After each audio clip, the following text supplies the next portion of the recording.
Hello नमस्कार प्यारे बच्चों, आप सभी लोगों का मोस्ट वेलकम है आपके अपने प्यारे से यूट्यूब चैनल सीके इस ऑनलाइन क्लासेस पे। तो कैसे हो प्यारे बच्चों आप सभी लोग। उम्मीद करते हैं कि आप सभी लोग अच्छे होंगे और आप सभी लोग की पढ़ाई जो है बिल्कुल ही अच्छी तरीके से चल रही होगी। तो प्यारे बच्चों आज के इस क्लास में हम सभी लोग जो है पढ़ने वाले हैं क्लास 12 हिस्ट्री, यानी कि प्यारे बच्चों इतिहास के टॉप 50 मोस्ट इंपॉर्टेंट क्वेश्चन को। और ये सभी क्वेश्चन प्यारे बच्चों आपके न्यू मॉडल पेपर के क्वेश्चन कराने वाले हैं, जिससे कि आपके फाइनल बोर्ड परीक्षा 2026 के एग्जाम के लिए काफ़ी इंपॉर्टेंट है। तो आप लोगों को बिल्कुल अच्छी तरीके से इस क्लास को लास्ट तक देखना है और इस क्लास में 50 क्वेश्चन कराएंगे और इसको आप अच्छे से ज़रूर याद कर लीजिएगा, क्योंकि ये आपके ऑफिशियल मॉडल पेपर का क्वेश्चन है बच्चों, जो आपके बोर्ड परीक्षा में सीधे सीधे पूछे जाते हैं।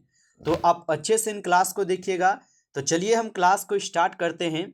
उनसे पहले यदि आप इस चैनल पे पहली बार जुड़ रहे हो तो आप जो है प्यारे बच्चों इस चैनल को सब्सक्राइब कर लीजिए और चैनल को सब्सक्राइब करके आप ऑल नोटिफिकेशन को ऑल पे दबा के जुड़ जाइएगा, जिससे कि जब भी बच्चों क्लास हो सबसे पहले नोटिफिकेशन आपके पास पहुंच सके।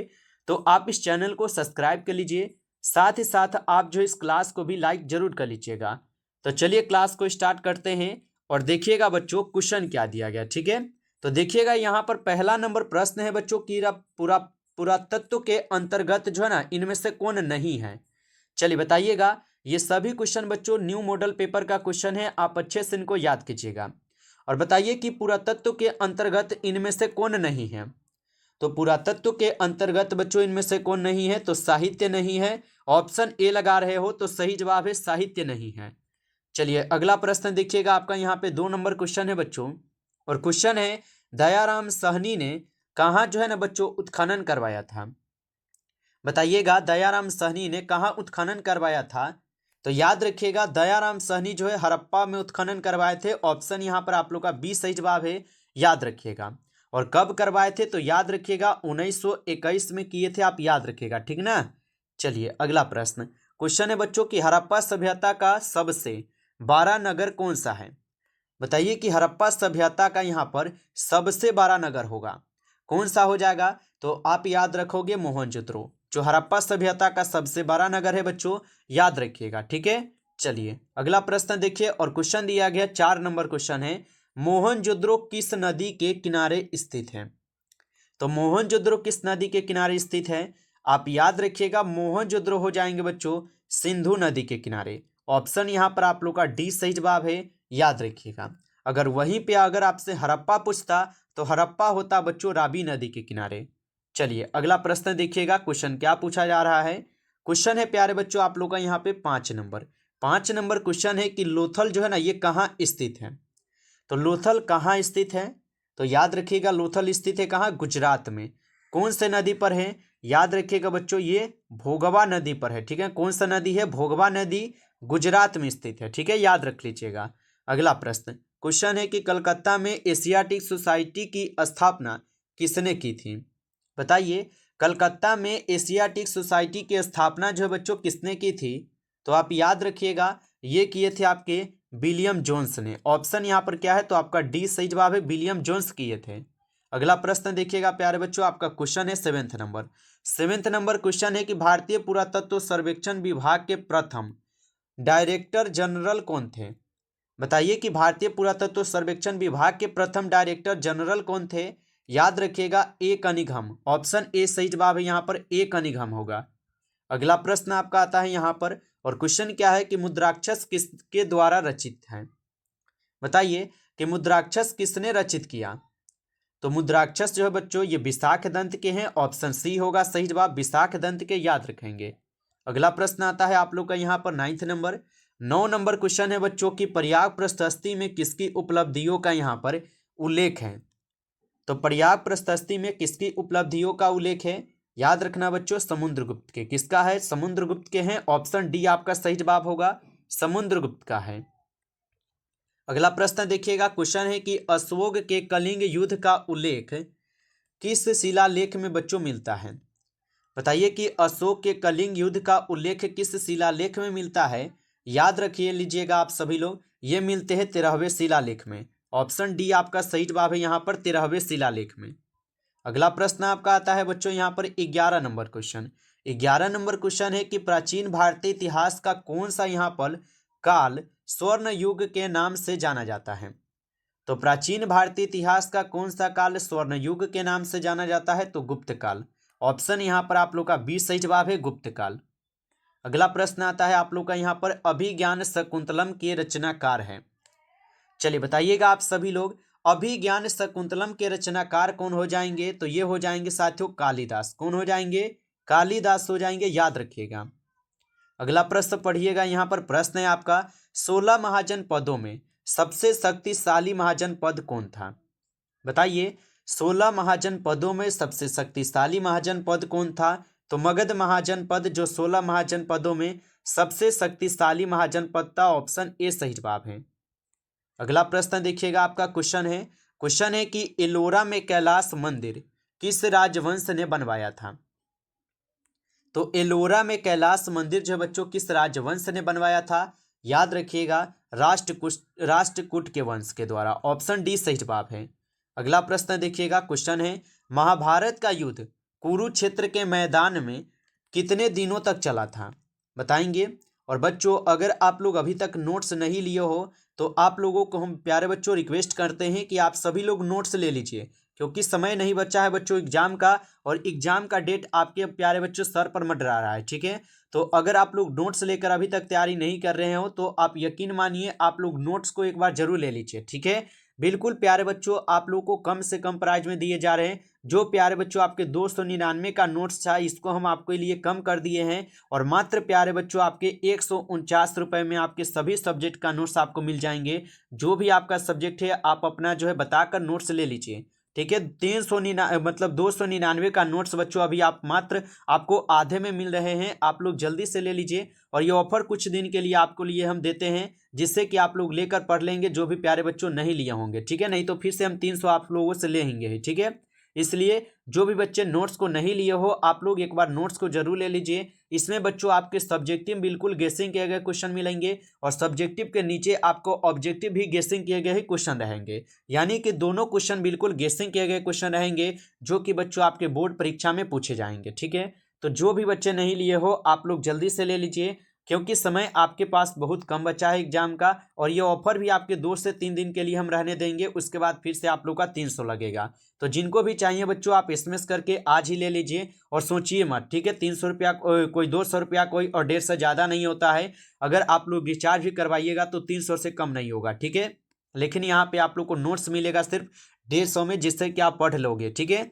क्योंकि लास्ट समय है, ये नहीं कहिएगा कि सर नोट्स नहीं दिए हो, तो ये सब आप लोग बाद में हमें मत बोलिएगा, ठीक है। इसलिए आपके पास भी अभी समय है, आप लोग सोच कर ले लीजिए, ठीक है। चलिए, और महाभारत का युद्ध कुरुक्षेत्र के मैदान में कितने दिनों तक चला, 18 दिनों तक चले थे। ऑप्शन यहाँ पर आप लोग सी लगा रहे हो। अगला प्रश्न देखिएगा, यहाँ पर क्वेश्चन है, और क्वेश्चन क्या है कि महाभारत की रचना किस भाषा में हुई है। तो महाभारत हो या रामायण हो, ठीक है, ये सब आते हैं आपके किस में, तो ये संस्कृत में सब लिखी गई है। ऑप्शन डी आपका सही जवाब होगा, संस्कृत भाषा में। चलिए अगला प्रश्न देखिएगा, आपका यहाँ पर क्वेश्चन है कि वेद व्यास ने किस महाकाव्य की रचना की थी। तो महर्षि वेद व्यास जो है ये महाभारत की रचना किए थे, तो ऑप्शन ए यहाँ पर सही जवाब है। और रामायण तो आपको पता ही है कि जो कि वाल्मीकि जी किए हुए हैं, आपको पता ही होगा। चलिए अगला प्रश्न देखिएगा, क्वेश्चन है वेदों की संख्या जो है कितनी है।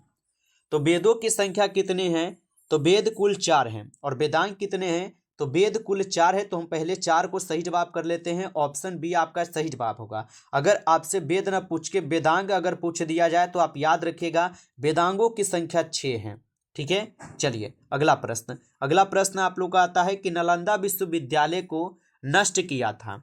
बताइए कि नालंदा विश्वविद्यालय को किसने नष्ट किया था। तो याद रखेंगे बख्तियार खिलजी के द्वारा नालंदा विश्वविद्यालय को नष्ट किया जाता है, ऑप्शन बी सही जवाब होगा। आगे देखिएगा, यहाँ पर आपका प्रश्न आता है, और प्रश्न है कि सांची मध्य प्रदेश के किस जिले में स्थित है। चलिए बताइए कि सांची मध्य प्रदेश के किस जिले में स्थित है। तो याद रखेंगे सांची मध्य प्रदेश के रायसेन जिला में स्थित है, तो ऑप्शन यहाँ पर आपका बी सही जवाब है, रायसेन जिला में स्थित है, याद रख लीजिएगा।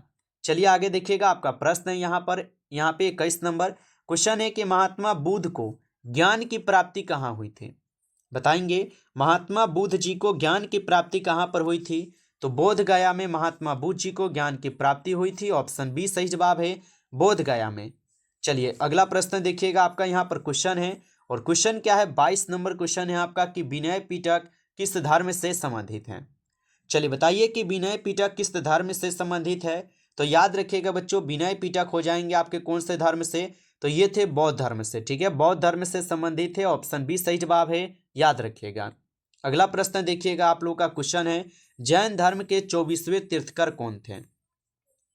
चलिए बताइए, जैन धर्म के 24वें तीर्थकर कौन थे। तो आप याद रखिएगा, जैन धर्म के 24वें तीर्थकर थे महावीर स्वामी। ऑप्शन डी आपका सही जवाब है, यहाँ पर महावीर स्वामी थे।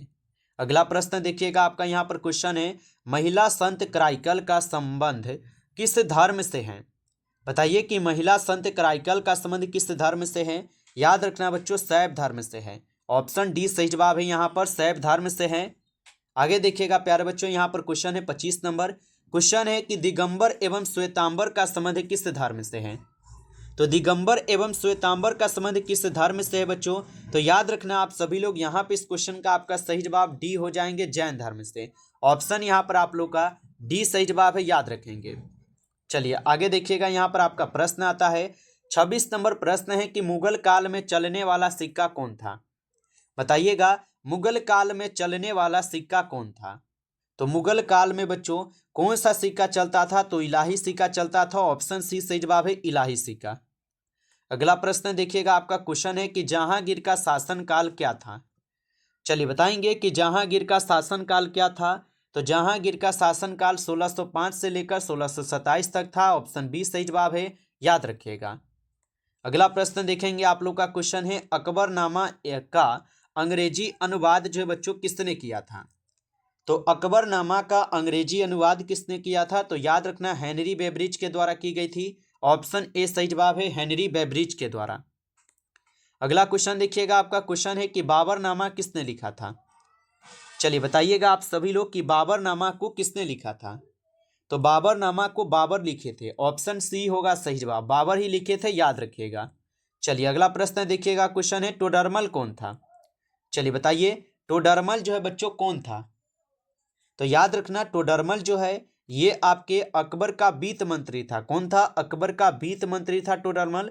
ऑप्शन बी सही जवाब है, याद रखना। चलिए अगला प्रश्न आता है, आप लोग का यहाँ पे 31 नंबर क्वेश्चन है कि तंबाकू के उपयोग पर किस शासक ने प्रतिबंध लगाया था। तो तंबाकू के उपयोग पर किस शासक ने प्रतिबंध लगाया था। तो जहांगीर लगाए थे। ऑप्शन सी सही जवाब है, जहांगीर ने। अगला प्रश्न देखिएगा, आपका क्वेश्चन है प्यारे बच्चों, यहाँ पर 32 नंबर क्वेश्चन है कि गुलबदन बेगम ने किस पुस्तक को लिखा था।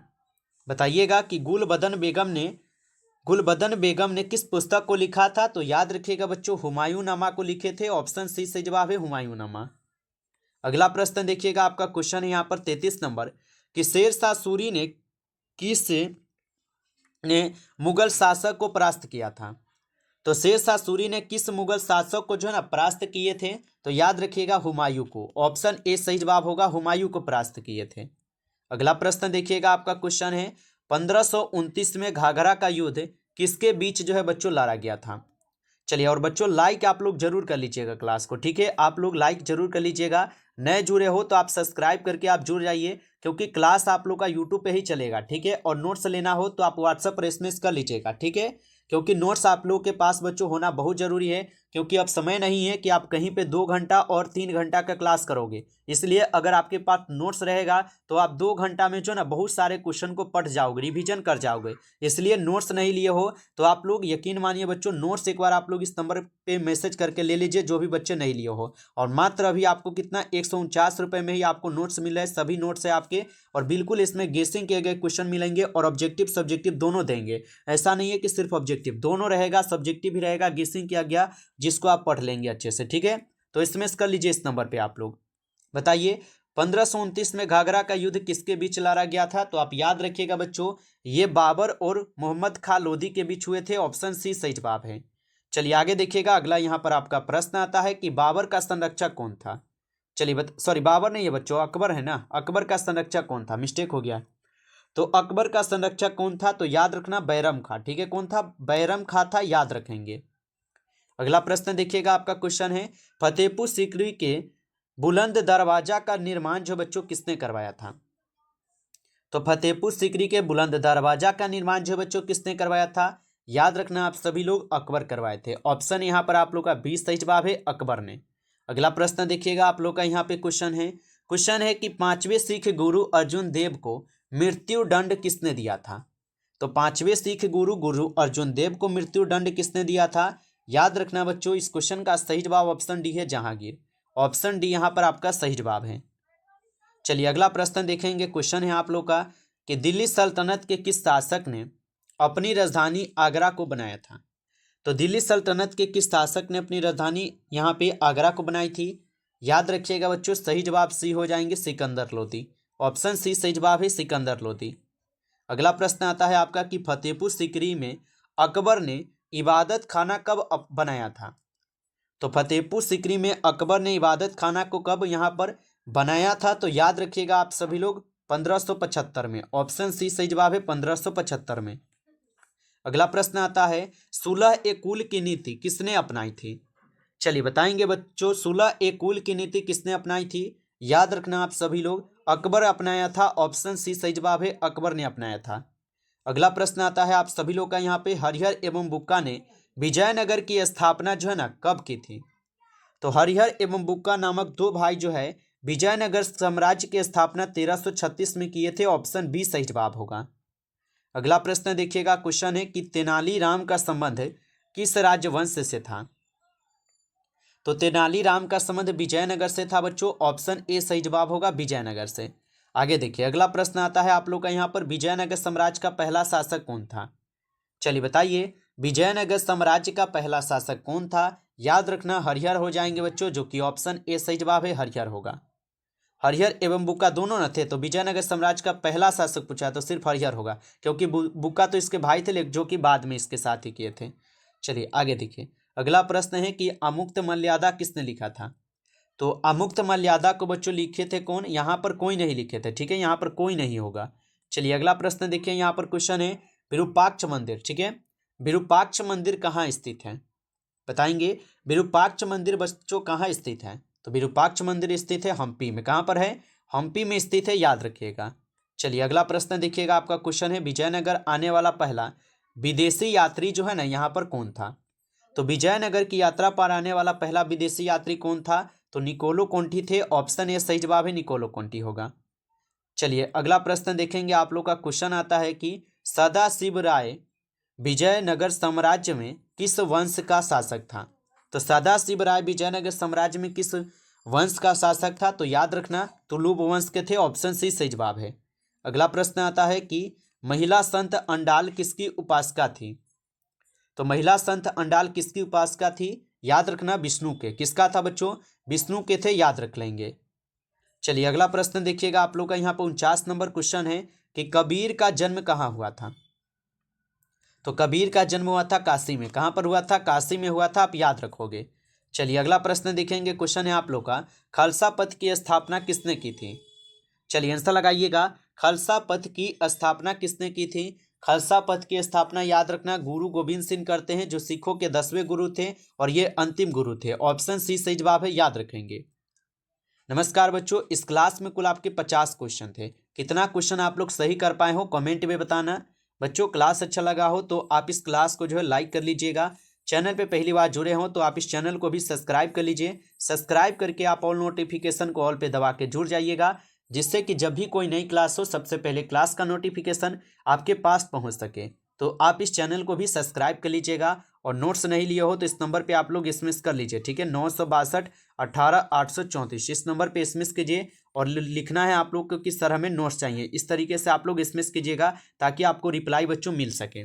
चलिए फिर मिलते हैं आपसे एक नए टॉपिक के साथ नेक्स्ट क्लास में। तब तक के लिए सभी प्यारे बच्चों को टेक केयर, अच्छी तरीके से तैयारी करते रहिए।